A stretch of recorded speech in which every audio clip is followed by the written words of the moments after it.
Mga Dre, yung kaninang nangyari, ano yun, nag-retire na siya, no? Pagkatapos ng 24 years na pagtatrabaho dito sa school. At nakakatuwa mga Dre, no? Yung ganun na somehow makikita mo na kahit pa paano, di ba? Nandun yung appreciation mga Dre, no? Sa serbisyo mo. Sana kahit pa paano, no? Ganun nung mga retirement. Kahit mga 5 years ka lang. Hindi, seryoso mga Dre, no? Kumbaga, nakakatuwa yung ganun. At least, may pakita man lang sa'yo, di ba? Na naging parte ka nung isang institusyon, mga Dre, no? Yun lang naman. Mga Dre, Spot Pinoy. Napakagandang panoorin, mga Dre, no? Kagabi, ang ganda ng interview namin, mga Dre, no? Ito, kukunin ko na yung pagkakataon na to, mga Dre, no? May na-interview kami na mag-asawa na nurse sa US, mga Dre, no? At napakaganda ng balita nila, mga Dre, para sa mga nurse dyan sa Pilipinas o sa mga aspiring na maging nurse dyan sa Pilipinas, mga Dre, no? Especially yung mga pag-graduate ngayon, mga Dre, no? Kasi hindi nyo na pala kailangang makakuha ng experience o kahit wala kayong experience, mga Dre, no? Kahit kakagraduate nyo lang, pwede na pala kayong mag-apply sa US kahit walang experience as long as NCLEX passer kayo, mga Dre, no? So, paano ba yung mechanics?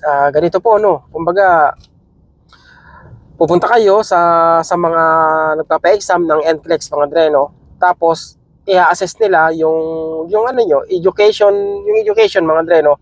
Kung kung parehas ba sa US, mga Dre, no?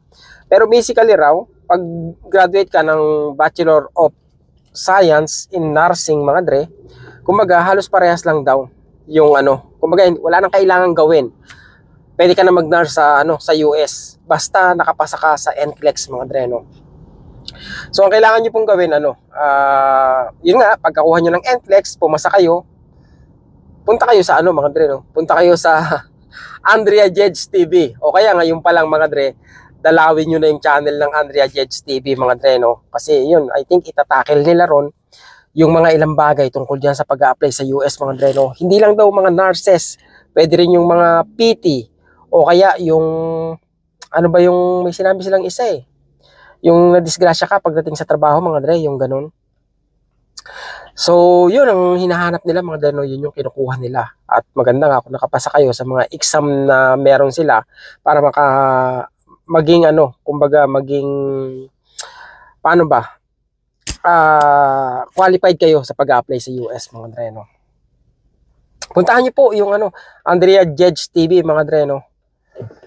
At nang magkaroon kayo ng maganda-gandang insight, doon na lang sa kanila yung detalye, mga Dre, no? Bagong graduate, pwede raw kahit yun nga, walang experience, pero hindi pa confirm kung kailangan pa bang kumuha ng licensure exam, mga Dre, no? I-confirm pa nila yan, kaya mas maganda na maantabayanan nyo, mga Dre, no? Sa channel nila para na sa ganun malaman nyo rin, kasi malaking bagay, mga Dre, no? Imbis na maghanda kayo sa licensure o ano bang tawag yan, sa nursing, mga Dre, no? Di doon na lang kayo sa NCLEX agad kayo. Kaya, mga Dre, marami pang kwento, marami pa silang kwento mag-asawa na abangan nyo, mga Dre, sa Spot Pinoy, no?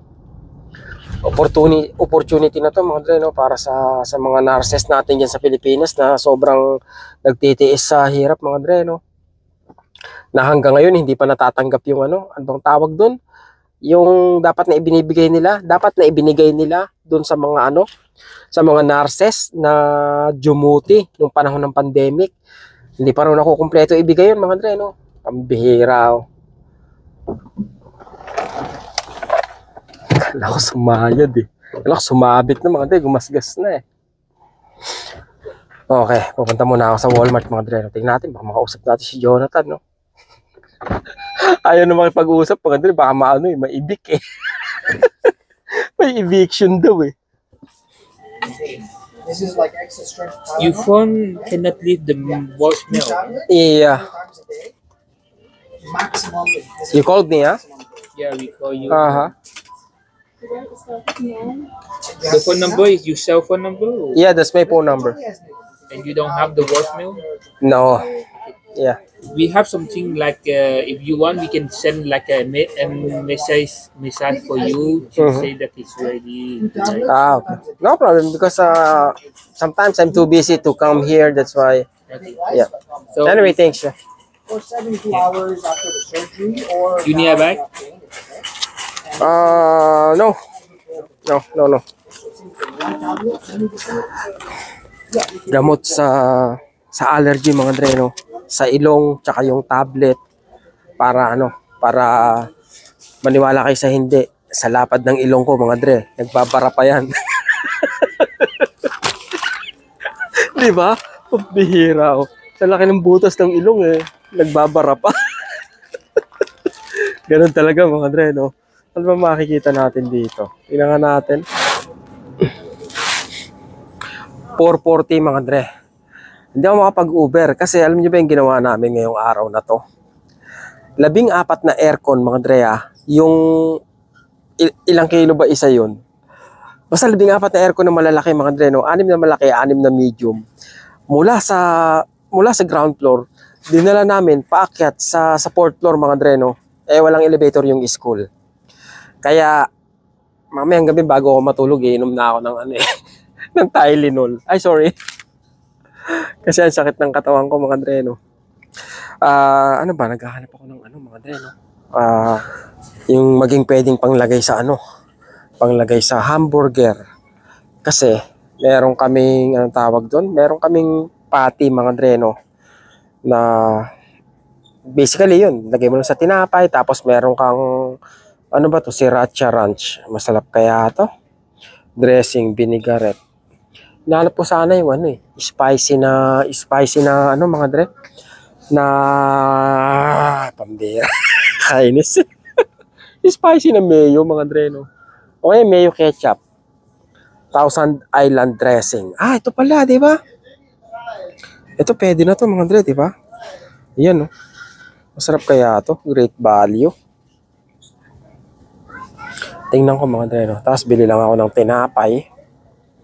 Chipotle. Mas masarap yung chipotle.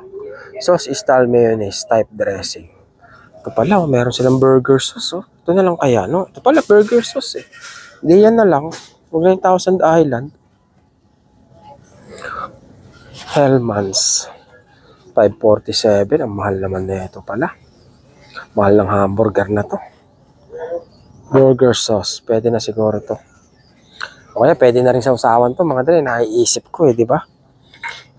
Pag mga prito-prito, mga dre, no? Kahit itlog lang. Lalagyan ko lang ng ganito. Talo-talo na sa akin, eh. Kasi hindi naman tayo masyalan sa pagkain, mga dre, no? Kahit kinakain ko. Huwag lang panis, Huwag lang panis, pambihira. Pagkatapos bili tayong tinapay. 497 to, no? Bili tayong tinapay, bili tayong saging, bili tayong orange, hindi, saging na lang. Ito. Masarap dito ang tinapay, mga dre, pang hamburger talaga. Ano ba? Ito. Brioche buns. Okay. Okay na to. Ito na lang. Hindi. Ito siguro. Ano ba dapat? Gusto mo pa yung may sesame.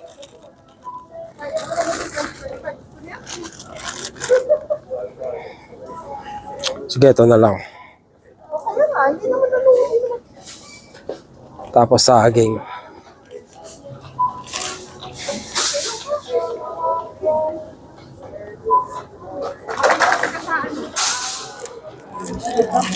S23 pa rin pala to. Ano ko, S24.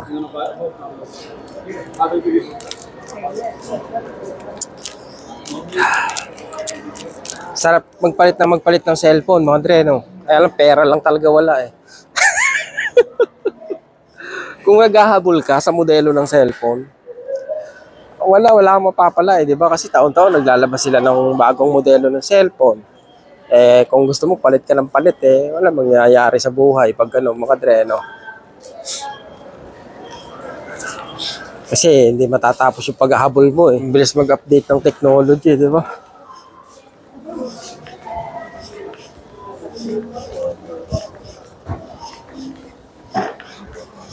Nauso na naman yung mga mga dre, yung garden soil. Pag spring yan, maraming ganyan. Napapakita ko sa inyo mga dre, no? Nandito tayo sa plaza. Yung biyak ng asfalto na yan, yan o. Kasi yung baba niyan, ano pa eh, hallway pa yan mga dre, no? Kaya nagkakaroon ng leak dun eh, sa baba.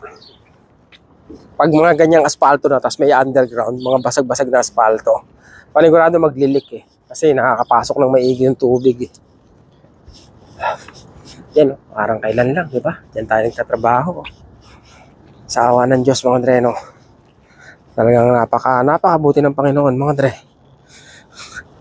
Dati, iniisip ko na yan dati mga dre, yung napakabuti sa akin ng Panginoon. Kasi sabi ko, bagaman hindi ako pogi, hindi parang mga dre, no? Ang swerte ko ba sa trabaho. Dati, ang dali ko talaga makahanap ng trabaho, tapos yung trabaho na kukuha ko, magagaang, yung ganun.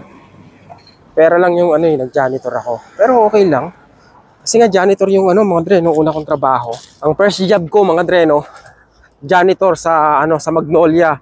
Diyan sa may papuntang Manggahan mga dre, no. Sa ano bang tawag nila diyan? Nakalimutan ko pa. Bagay makalampas na ng Dipuego yun eh. Pamanggahan na nga yung Magnolia mga dre, no.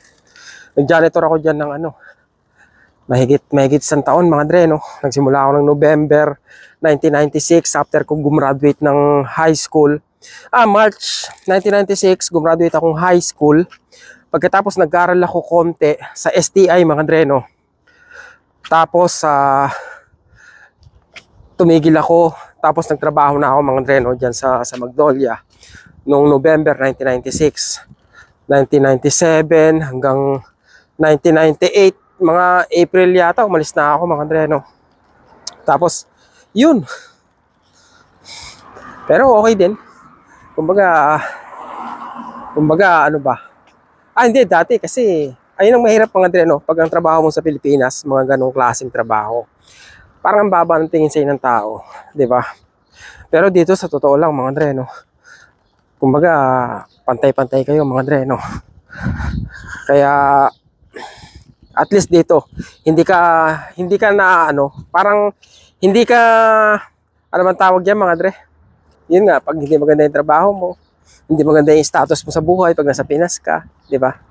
Yung nurse, tapos makakita siya ng janitor, ang baba ng tingin niya sa janitor. Kasi naalala ko dati, nasa Eurotiles ako mga dre, no. Nagpunta ako sa nurse. Parang may pilay ako sa paa. Pinakita ko sa kanya yung paa ko, mga dre, no. Napintas ang paa ko. Ang dami daw, paa ba yan? Sabi niya gano'n. Sabi ko, bakit? Sabi niya, puro ugat daw, mga dre, no. Labasan daw yung ugat ko. Walastik ako. Hindi mo intindihin yung mukha mo, puro kang atigyawat. Salbahay ako, mga dre, no. Hindi kasi nang mamaliit ba, di ba? Yun ang pinaka nakakainis sa lahat mga dre, no? Yung malakas manlait na akala mo kung sino ba silang pagkataas-taas, di ba? Pambihira. Anyway, parang hingal na hingal ako, di ba? Hingal na hingal, pagod na pagod eh. Ito lang naman bit-bit ko. May gamot pa pala ako. Saka yung hamburger sauce. Okay mga dre. Paano mga dre, no? I-share nyo na lang, i-share nyo mga dre, no, yung impormasyon na tungkol sa pagnanurse, o kaya abangan nyo po yung interview namin dun sa mag-asawa mga dre, no, kasi napakaganda po ng impormasyong makukuha nyo ron. At sana po, no, kahit isang tao nga lang yung matulungan natin na makaalis, di ba mga dre? Kumbaga yun lang yung goal dun eh. Hindi man natin matulungan lahat, at least kahit isa, di ba? May mabago yung buhay, nakapagbigay tayo ng impormasyon. Yun mga dre, no? Huwag kayong magsasawang tumulong mga dre, no? Kung kaya din lang. Kaya maraming salamat sa inyo. Hanggang sa ulitin mga dre, no? Magkita-kita ulit tayo dito po sa Canada mga dre, no? Hopefully sa mga susunod na araw. Thank you po. Bye-bye. What's the rush?